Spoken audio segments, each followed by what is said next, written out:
it or not, there's a lot of people who feed cattle who don't actually know if they're profitable or not. They go to the bank, they get money, buy some feeders, they buy some feed, and at the end of the year, they see if they can pay off their line of credit or not. They might even hedge, they might even buy LRP, but they might not even know if they should be, or if they're even locking in their true break even or not. Some of you who are watching these videos who want to get started in cattle, and you maybe don't know a lot about it yet. But if you have cattle, I want you to watch this video. I want you to see if this math lines up, because we're going to be breaking down a simple little math problem of somebody who's trying to fatten a steer out, and let's see if they can make money. Caveat before we start, I want to point out this amazing sign that I just made in about 5 minutes. Check out the link in the description for the Agri Summit community. But enough of that, let's break down the math. Okay, let's say you're buying a 600-pound steer, and let's say you're paying $280. And yes, I am writing this down right now on a sticky note because I don't have this in the top of my head.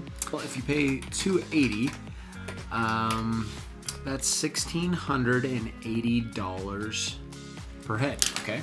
$1,680. I don't know if you can see that. Say that you need to finish this steer. So what are you gonna do? You're probably going to buy some sort of feed. I know there's other ways to finish cattle. You can use grass finished, you can use different types of grain, but we're gonna use corn because I think it is the most commonly used grain and commonly used way to finish cattle. So we're just gonna go with that. How many bushels of corn do you need? We're gonna say about 50 bushels of corn. Okay, 50 bushels of corn. I know corn prices aren't amazing right now, but let's just say $4.75 per bushel. So $4.75 per bushel times 50 means we'll round it up to 238 bucks. You probably need something a little bit more than just the grain.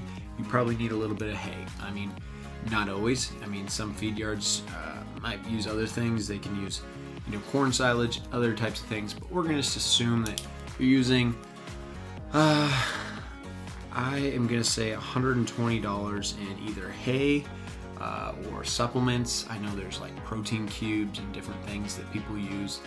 We're just gonna add on another about 120 bucks. I think that's a good estimate. And if you disagree, let me know in the comments. And then for vet expenses, maybe we're just doing a simple, vaccination or something. Let's just add another 60 bucks a head. Interest costs for borrowing. I know some of you are not gonna borrow, for the 3 steers that we talk about on this channel, the direct consumer.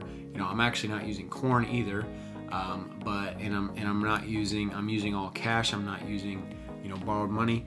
But I'm just gonna add in a little bit of interest costs here because I think it's common for people to borrow money for this type of thing. So let's just add 40 bucks a head for interest cost. A lot of people are gonna have to rent yard space, so let's go ahead and throw 110 bucks on top of all this.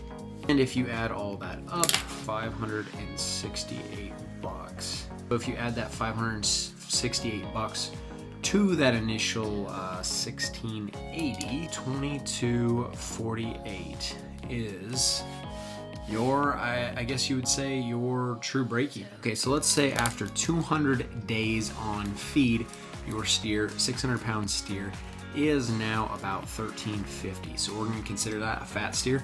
Some people go more weight than that. Some people go less than that. Some people only go to like 1,200. It kind of depends on what you're doing with the steer, but we're just going to say $1,350. It's a good average. Now we have to sell this steer. There's a lot of different ways people do this. Packer contract, sell straight to like a cattle buyer. You might just take your fat steers to the sale barn. Let's just say that you're getting some sort of fat cattle market price. I know prices are different than this right now, but let's just say, for the sake of the video, market price is, let's go 185. Okay, so 185. So you got 185. And you have a 1,350 pound steer, 2490. Let's round it up to 2498. So 2498 is what you sold this steer for. You subtract out the what was it, 2248. So 2,498 bucks minus 2,248 bucks. About 250 bucks profit there. So you made money. That looks good, right? And it is actually, a couple $100. Here's the kicker, guys. What happens if you paid $3 a pound for that initial steer. Now you're paying $1,800 initially, $23.68. So $23.68. Now you're only making $130 a head. It's almost cutting your profit in half just by that initial payment for that steer. And like in a market like now, it's a bull market, feeders continually are getting pushed up. It's hard for those people who are buying their steers to know if they want to risk that or not, because they don't know what the cattle market, the fat cattle market, is going to be at the time where they sell. So, you know, that's 200 days. That's a lot of days where the fat cattle market can drop by the time you get those steers fed. And it's not like you can just store this stuff like grain. If you're, feeding steers have to eat every single day. You have to keep them alive. And sure, you can take them to the sale barn anywhere in the middle, but that doesn't mean that you're going to make any money. You could end up losing a lot. And that is where, cattle can be riskier than other types of commodities. It's not something that is as simple as just putting it on paper. The reality is it's a speculative type market. It is a fluctuating market. Let's just say, corn jumps to, $5.50 instead of that $4.75.